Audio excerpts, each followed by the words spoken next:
The Man Who Planted Mornings. Aaron had always felt like life was something happening around him, not with him. He was 30 years old, but every morning felt the same. Wake up tired, check his phone, rush to work, come home exhausted, tell himself tomorrow would be different, and then repeat everything again. He wasn't lazy, just stuck. His dreams were blurry from lack of use. His confidence was thin from years of postponing everything he cared about. One evening, after a long, disappointing day, Aaron took a slower route home. The sun was sinking behind the houses. The air smelled of rain. As he passed a quiet street, he saw something unusual. An elderly gardener kneeling in front of a tiny old wooden house. In his hands were small flower seeds, and he was placing them gently into the soil. What caught Aaron's attention was the time. It was nearly dark. He walked closer and asked, "Excuse me, why are you planting flowers now? You won't even see what you're doing." The gardener looked up with warm, tired eyes and smiled. "My boy, mornings do not happen by accident. You have to plant them." Aaron blinked. "I don't understand." The old man wiped his hands and answered softly. "Everyone waits to feel motivated. They wait for the right day, the right energy, the right moment. But life doesn't grow from waiting. Life grows from planting. What you choose tonight decides what tomorrow becomes." Those words stayed in Aaron's mind all the way home. That night, he looked around his small apartment. Everything felt heavy. Dishes in the sink, clothes on the chair, unread books on the table. But for the first time in a long time, instead of saying, "I'll do it later," he whispered, "Let me plant one small thing." He washed one plate, just one.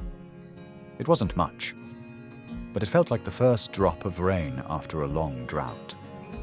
The next morning, he set his alarm 10 minutes earlier. He stretched. He drank a glass of water. He didn't feel powerful or transformed, but he felt present. The morning after that, he woke a little earlier. He wrote one sentence in a notebook. "I want to live a life I'm proud of." He didn't know what that life looked like yet, but just writing the words made him breathe differently. Some days were good. Some days he failed. He overslept, overthought, and overworked. But every time he slipped, he remembered the old gardener's voice. Mornings don't happen by accident. So he kept going, quietly, imperfectly, consistently. After a week, he added a 10-minute walk.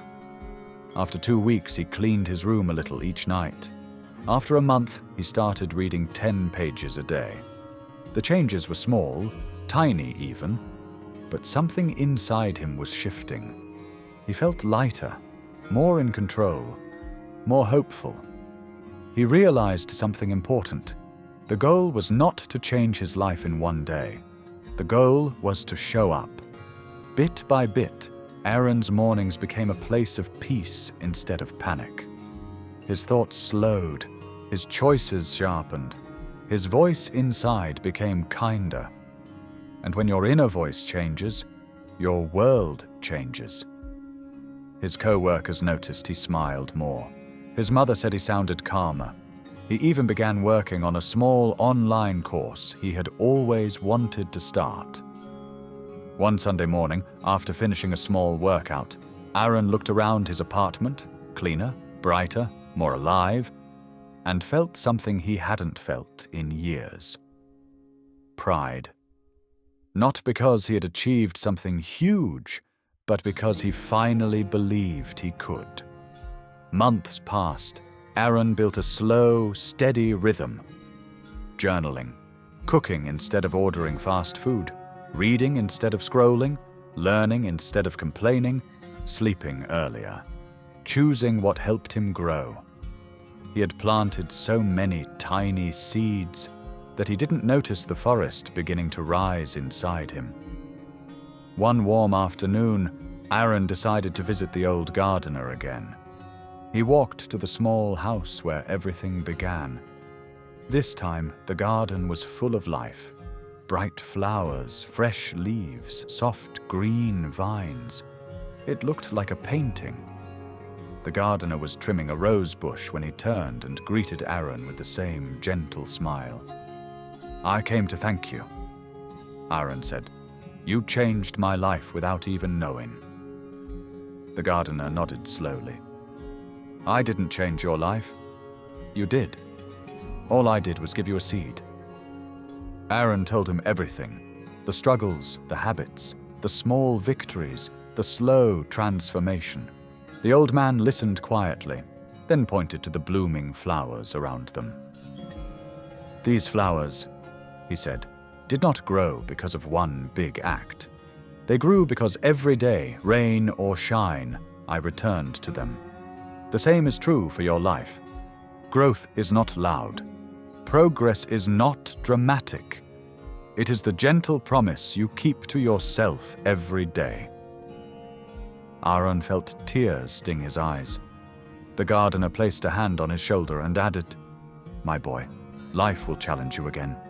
You will have dark nights.